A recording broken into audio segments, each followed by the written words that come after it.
Hello crafters, and welcome to another HobbyMaker tutorial on the HobbyMaker tutorial YouTube channel. Thank you for joining me here. I'm James Hembrow, and we're going to have a really great in-depth look now in this next segment about intro to stamping and inking pads. We're going to have a really good look at the ink pad side of things and how it breaks down. Now I promise you it's not going to get too technical, but it's well worth just understanding a few really basic differences between ink pads, and it will you'll kind of find you'll be able to answer an awful lot of your own questions, because I'm sure as a crafter like me, you're going to find that you've asked yourself, well, what ink pad do I use if I want to use watercolouring? Or what ink pad do I use if I want to do alcohol marker colouring? Or what should I do if I'm going to use it over the top of acrylic paints? And there's so many different ways when we're creating.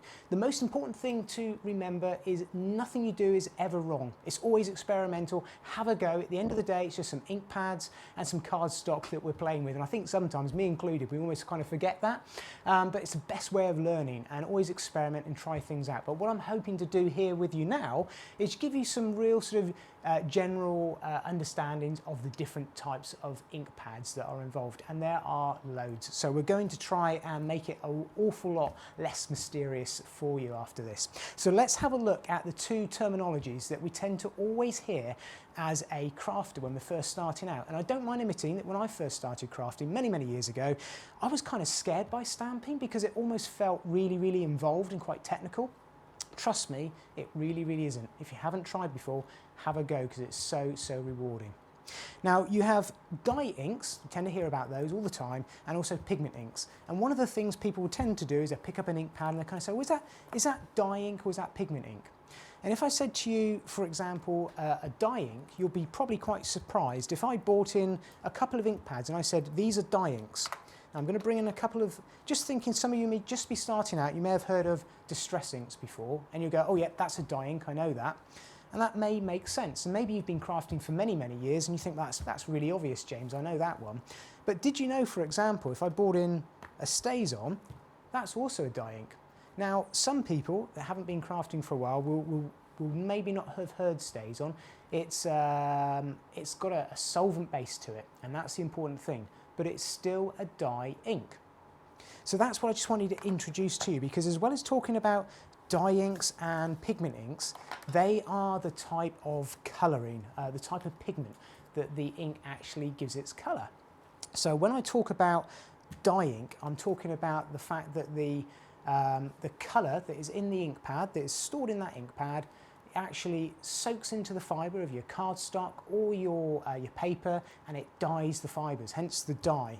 The pigment ink, they literally are very minute granules of pigment, of colour, that's suspended in a liquid, and those sit on the surface of your cardstock. So if you start to remember those two really big differences, this one's going to soak into your cardstock or your paper, this one's going to sit on top of the surface. It's going to sit on top of the surface because it's pigments, little tiny bits that are floating around in a fluid, and the dye dyes the fibres, just like you think of a dye with like fabric dyes.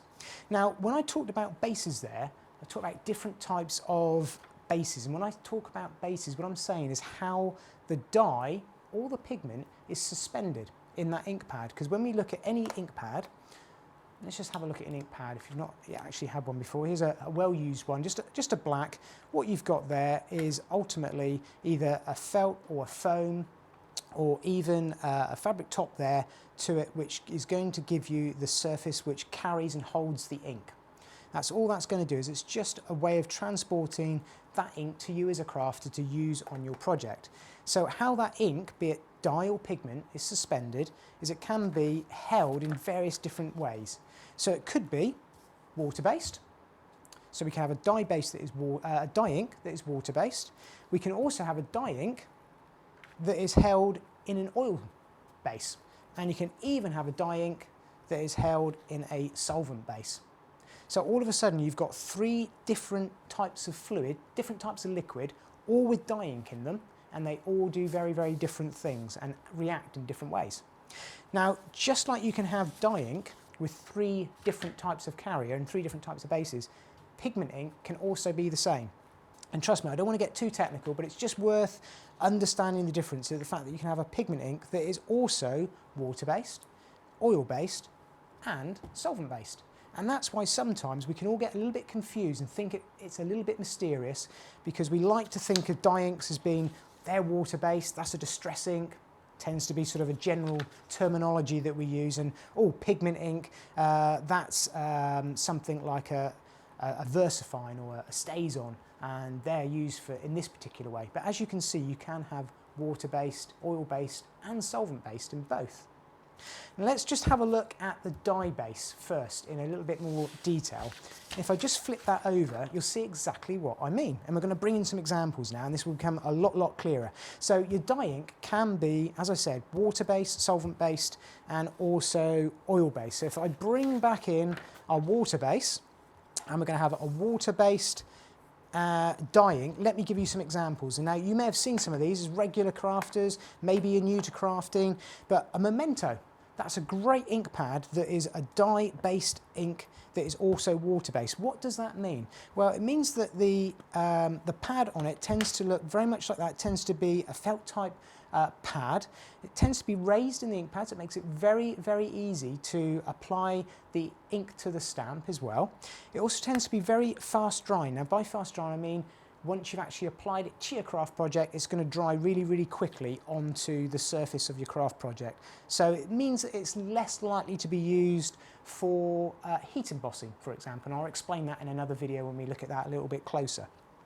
So Memento is one really good example. Another really good example of a water-based dye ink could be, for example, a Simon Hurley Create dye ink pad. And I must say, there are literally hundreds, if not thousands, every week almost with crafting. New inks are being formulated, so no one rule is absolutely definitive, and that's why I said always experiment. But these are kind of really good go-to water-based dye inks. You know that they're going to be fairly fast drying, and also maybe not ideal for heat embossing, but they're also going to be translucent. So by that I mean that they're going to tend to be able to layer over the top of each other, and it also means that the ink will bleed if you tend to go over them with a water-based marker or water-based paint. So if I took a stamped image using something like a Simon Hurley Create and then decided to colour in with a watercolour brush, it's likely to possibly make that ink stamped image slightly run and blur. If that's what you want to create, great. And that's why it's nice to know the differences between them. Another example, just to bring in some different brands very quickly, and they all tend to have similar characteristics in this family of water-based dye. They tend to be quite fast drying, obviously water-based, they're translucent, and they can be quite vibrant colours. Now I've chosen here deliberately all blacks and browns because I don't want you getting confused with colours, because all the colour is, it's just a palette. So when we talk about Memento or Simon Hurley Create, or maybe even if I bring in one that we tend to all have heard of, is Distress. Yes, they have certain characteristics from each other, but it's just really an artist's palette. It's a way of giving us a name to say, oh, that's the Distress palette of colours. Now, when I said they'll have similar characteristics, there are slight differences within this family. For example, I've saying they're fast drying, but Distress ink is actually being formulated as a dye ink water-based ink pad to be slightly slower drying than the others. That makes it perfect for blending the edges of cardstock, distressing, and we'll look at this when I demo some of these things with you. So that allows you to do some really different techniques, but it's still a water-based dye ink pad. Other types of water-based dye ink pads, just bringing in one other here, is the Distress Oxide. Now this is a little bit of a family in its own right really, because it's actually a dye and a pigment in the same ink pad. So this is what I like to call a hybrid ink pad, and there's more and more of these appearing on the market all the time as you see different technologies, different ways of formulating ink pads for the craft market, but this is quite a unique little addition to the family, so we'll come back to that one in a minute, but it still kind of fits in this family because it is dye ink and it is water-based, but I'm just going to pop it down there. The other thing to kind of mention at this stage is you can also get different size ink pads, and all that means is just for simplicity of how you want to work. So I've got a black soot distress ink, I've got another little black soot distress ink in a little mini form, and that just means that maybe I want to apply my ink straight to the stamp in different colours in different ways, and I can use 2 or 3 of these inks just to create very quickly different techniques. and different ink colours across them.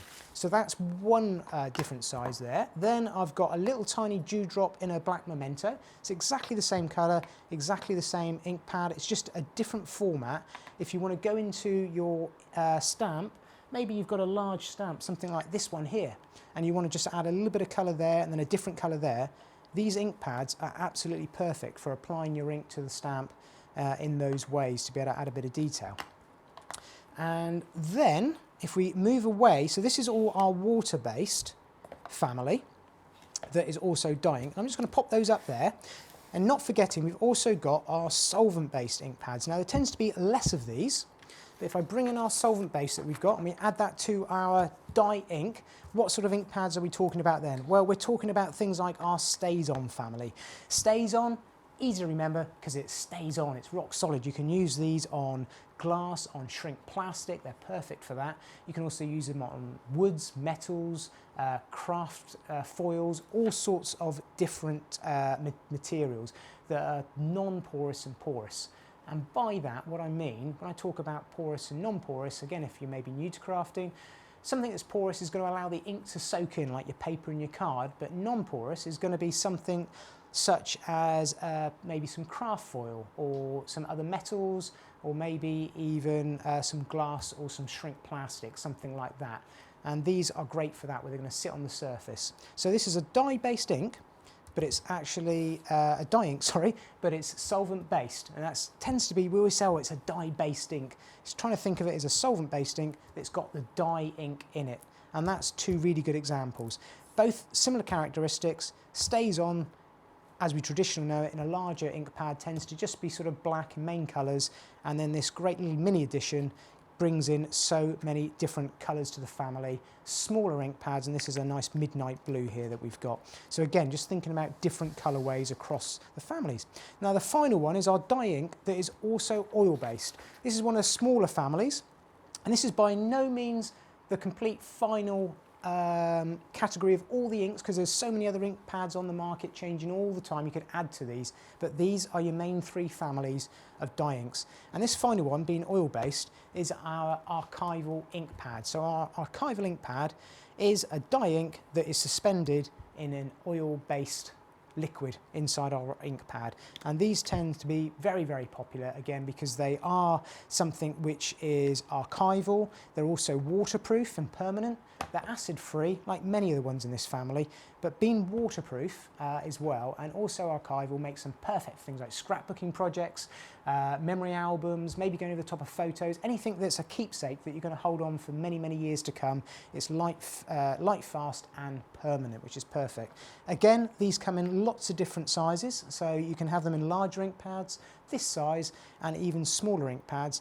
And you can even, just to make things not more confusing, but really more creative, is you can actually bring in the Distress Ink family colour palette. If you remember, I was saying that's just like a colour, a name for a range of colours.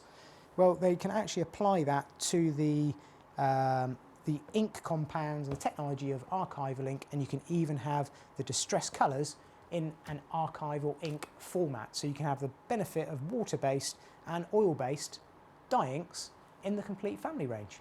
So that is our dye ink range of pads in both water, solvent and oil, and the kind of the differences between them all. And just to give you some examples of what they tend to look at and look like on your craft shelf when you've got them, and the different things you can do with them, we'll look at in another video as well. Now, to move on to that, we can now look at not just the dye inks, but we can now look at the pigment inks. So I'm just going to pop all of these to one side, and we're going to bring in our pigment ink that we're going to add to our three different bases that we've got here. So when we started off right at the top, we turn around and we talked about two different types of inks, dye and pigment.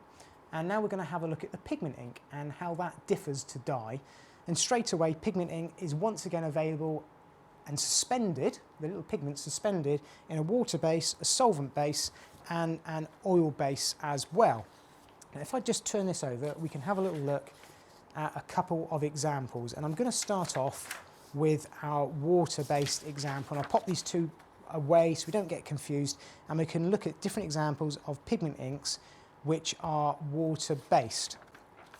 Now I'm going to start off with our hybrid ink pad that we talked about right at the very beginning with our other water-based inks that were dye inks, and that is our Distress Oxide. Now the Distress Oxide does tend to sit across both families, both pigment ink and also our dye ink, because both dye and pigment is in this one special ink pad, and it gives you kind of properties, if you like, of both pigment and dye, but it's still a water-based ink, and that very much belongs in this family of pigment inks. So it's a bit of a hybrid, bit of a crossover, and you're finding new ink pads like this coming out almost every month in the craft world, which is what keeps it so exciting, and so many different ways of experimenting. That's why I said always have a go, try it out, stamp something, add water, add an alcohol marker, see how it reacts, because maybe the effect that you're after is slightly different to the effect that I'm after. So there is no ever a right or wrong answer with any of this. But the Distress Oxide is quite a unique character, like I said, a hybrid ink pad that sits in both pigment and dye based. So let's have a look now at some of our pigment based water-based pigment inks which are available to us. So we have got, I'm going to start with the Memento Luxe. Now this is kind of a follow-on range of colours from the Memento ink pad that we saw in the dye-based range of water-based ink pads, and this is their pigment-based range of water-based ink pads as well. So these again are going to be perfect for mixed media projects, and what you tend to find with all of these sorts of ink pads that I'm bringing in now that are pigment-based inks suspended in water is they tend to be a slightly thicker type of ink, and they tend to also be maybe like a glycerine base within the water, so they're definitely more opaque. And what I mean by opaque is that they're solid, so they're going to sit over the top of, give you a good example, dark cardstock with maybe a white ink pad. So if we looked at a white ink pad or a lighter coloured shade of ink pad in the Memento Luxe, something like that, with that really nice toffee crunch colour, that will actually go over the top of black cardstock, and it will show true to that colour, the colour that you've seen on the ink pad. That's the big difference with our pigment inks when they're water-based, is they will work really well on darker cardstock, and they will tend to sit on the surface. Again, being fairly general with that sort of idea, but that's because the particles in the pigment are suspended in the water, and if you remember I said in the other video, they just tend to sit on the surface of the cardstock, and that's how the colour is given to the ink.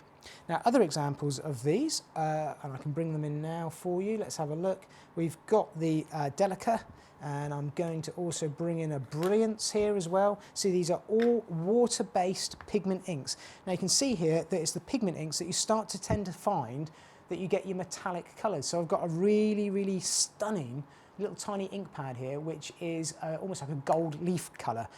Gold glitz, really, really strong gold colour, looks absolutely perfect, again on dark and white cardstock, and it's these pigment inks sitting on top of the cardstock that you tend to find your metallic ink pads are likely to be a pigment ink that could very well be a water-based ink, like that little Delica.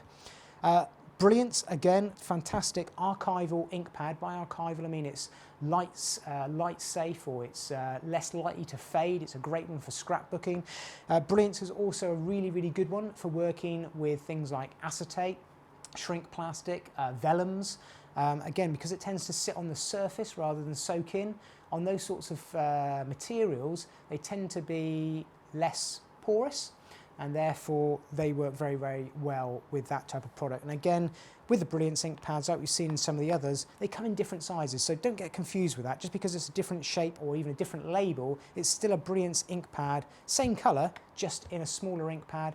Maybe it's more cost-effective way of building up a really big colour range, or again, it's going to allow you just to do a really tiny stamp, or to colour a small area of a larger stamp like we've looked at before. The other items that I can bring in is VersaCraft. This tends to be, again, in different sizes. This is a little tiny ink pad, but they come in larger ones as well.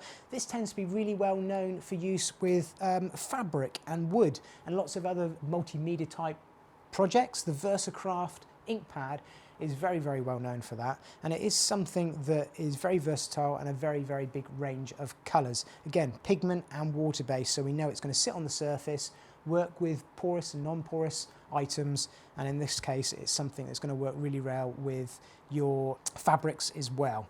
So we're looking at ranges of inks that we're building up here in this family that are predominantly something that tends to not dry as quickly as our dye-based ink pads that we saw previously. They're pigments, they're finely ground particles that are floating in the water-based. They also tend to be something that's slightly thicker. They can, in the ink pads, and when I say dry out faster in storage, it's not so much the case that the dye inks need to be refilled more than pigment inks. That's not necessarily the case, but you will find that these tend to stay more wetter or moist as an ink pad. If you don't use them for a few weeks, you find that they're still going to be really, really good to go. So they're a great one to keep in storage for a little bit of a time. Also, they're fade resistant, great for scrapbooking, that means, as well as on top of things like photos and also keepsake items like that. But at its core, ultimately, it's a vibrant ink that is really good for heat embossing as well, because it's got that slower drying time. Now that is a good range of our water-based pigment inks. Let's bring in some solvent. Less so many of these, but still really important. So this is going to be our StazOn family that we've seen before. So you can have StazOn metallic. I haven't got one of those here to show you, but they tend to be almost just a blank ink pad that you actually have to apply ink to charge it for the first time. But they also do these StazOn pigments. So these StazOn are solvent based but pigment as well, and the name's really nice and clear on these. And this is actually a really bright white ink pad, and this looks absolutely stunning on black cardstock because it will sit on the surface and give you a really nice sort of faux chalkboard effect, maybe with some of your word stamps. If you want to stamp out a sentiment on black card, looks absolutely striking. And these are the sorts of ink pads you'd be looking for. Pigment ink, because it sits on top of the cardstock, and a solvent-based one is great if you want something that's light, fast, sort of archival, and also something that's going to work on different multimedia projects as well. That will work really, really well as well on your non-porous items.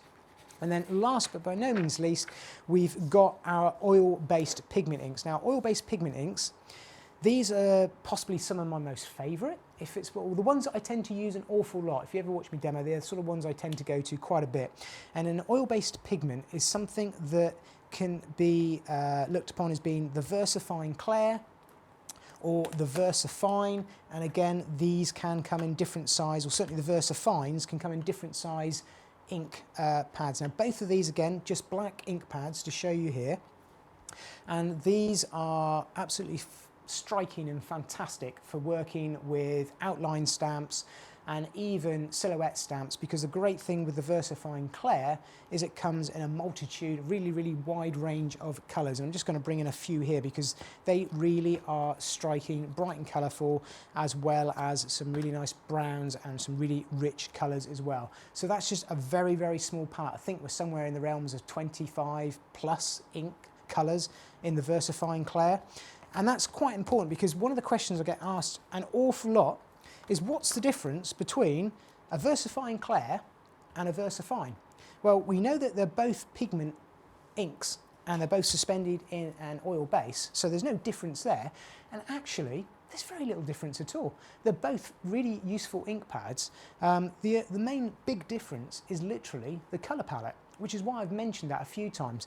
The VersaFine, when they, if you like, invented it or formulated the ink, it was actually quite difficult to make rich, vibrant colours, which tends to be known really well for a pigment ink. But they tended to only be able to do sort of sepias, blacks, so you will only find VersaFines in quite muted colours in quite a small palette. And it's only been in the recent years of crafting that the VersaFine Clair came along, and that's very similar characteristics to the VersaFine. We can use it the same way as makers and crafters. We have no problems using it, but we now get a fantastic colour palette that is so much bigger. And that's the sort of real difference between VersaFine and VersaFine Clair, is purely the colour palette that allows you to do so much more. So it tends to be one of my go-to ink pads along with Distress. So I would tend to pick one from one family and one from another. I use them all, but they tend to be ones for sort of outlining and colouring, because there's so much more you can do with an ink pad other than just stamping, which again I'll show you in some of the other videos. But that just gives you a very quick insight into pigment inks, some of the different ones that we've got, and the different characteristics between the water-based, solvent and oil-based pigment inks that exist. There is one other that I'm just going to bring in and show to the mix, and this is a water-based ink pad as well, and it's a VersaMagic.